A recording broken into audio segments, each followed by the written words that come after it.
नमस्कार. कोणतंही ग्रामर पाठांतर न करता नैसर्गिक पद्धतीने इंग्रजी बोलायला शिकवणाऱ्या ई गुरु यूट्यूब चॅनलवर तुमचं स्वागत आहे. चॅनलवर पहिल्यांदाच आला असाल तर कोणतेही ग्रामर पाठांतर न करता नैसर्गिक पद्धतीने इंग्रजी बोलणं कसं सहज सोपं आहे हे समजून घेण्यासाठी डिस्क्रिप्शनमध्ये दिलेल्या इंट्रोडक्शन व्हिडिओची लिंक पहा किंवा वरील आय बटनवर क्लिक करा. आणि असे व्हिडिओ बनवायला खूप मेहनत लागते. त्यामुळे या व्हिडिओमधून तुम्ही थोडं जरी काही शिकला असाल तर ई गुरु चॅनलला सबस्क्राईब करा आणि व्हिडिओला लाईक करा. जे शब्द वाक्यात वेळ, जागा आणि दिशा दाखवतात तसेच ते नाउन्स किंवा प्रोनाउन्सच्या पूर्वी येतात आणि उर्वरित वाक्यांशी त्यांचा संबंध दाखवतात त्यांना प्रिपोजिशन असे म्हणतात. प्रिपोजिशनची आपण वेळ म्हणजे टाईम, जागा म्हणजे प्लेस, दिशा म्हणजे डायरेक्शन आणि इतर अशा 4 भागात विभागणी करू शकतो. आज आपण प्रिपोजिशन ऑफ प्लेस म्हणजे काय ते पाहूया. प्रिपोजिशन ऑफ टाईम किंवा प्रिपोजिशन ऑफ डायरेक्शन या विषयांवरचे डिटेलमध्ये व्हिडिओ तुम्ही पाहिले नसतील तर वरील आय बटनवर क्लिक करा किंवा खालील डिस्क्रिप्शनमध्ये दिलेल्या लिंकवर चेक करा.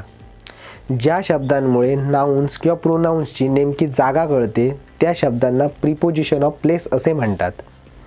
In, on, at, between, by, among, amid, beside, under, behind, over, above, below, in front of ही काही प्रमुख प्रिपोजिशन ऑफ प्लेसेस आहेत.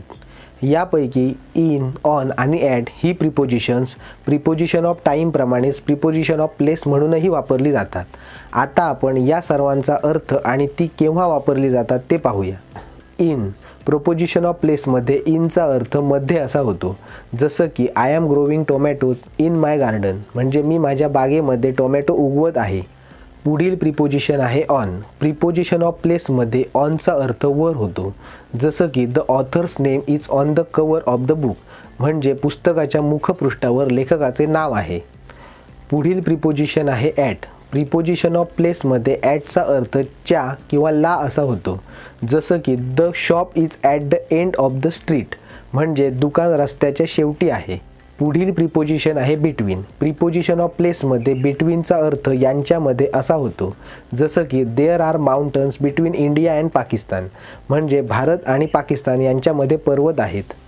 पुढील प्रिपोजिशन आहे बाय. प्रिपोजिशन ऑफ प्लेसमध्ये बायचा अर्थ जवळच्या असा होतो, जसं की he lives in the house by the river म्हणजे तो नदीजवळच्या घरात राहतो. पुढील प्रिपोजिशन आहे अमॉंग.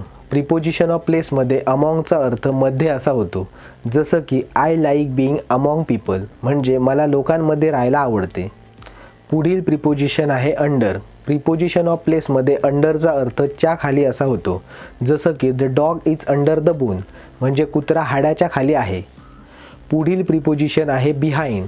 प्रिपोजिशन ऑफ प्लेसमध्ये बिहाइंडचा अर्थ च्या मागे असा होतो, जसं की the bedroom is behind the drawing room म्हणजे बेडरूम ड्रॉइंग रूमच्या मागे आहे.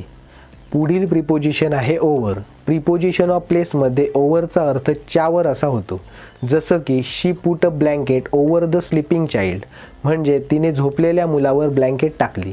पुढील प्रिपोजिशन आहे अबोव. प्रिपोजिशन ऑफ प्लेसमध्ये अबोवचा अर्थ वर असा होतो, जसं की our friends in the apartment above us are noisy म्हणजे आमच्या वरच्या अपार्टमेंटमधील आमचे मित्र गोंगाट करणारे आहेत. पुढील प्रिपोजिशन आहे बिलो. प्रिपोजिशन ऑफ प्लेसमध्ये बिलोचा अर्थ च्या खाली असा होतो, जसं की she is standing below the ladder म्हणजे ती शिडीच्या खाली उभी आहे. पुढील प्रिपोजिशन आहे in front of.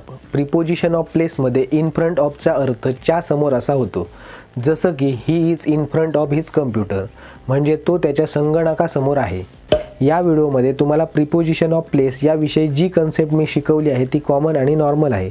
Preposition of place याविषयी प्रॅक्टिस टेस्ट आणि ॲनिमेशन सहित इन डिटेलमध्ये कन्सेप्ट शिकण्यासाठी डिस्क्रिप्शनमध्ये दिलेले ई गुरु ॲप डाउनलोड करा. तसेच तुम्हाला इंग्रजीच्या कोणत्याही इतर विषयांवर व्हिडिओ हवा असल्यास कमेंट बॉक्समध्ये कमेंट करा.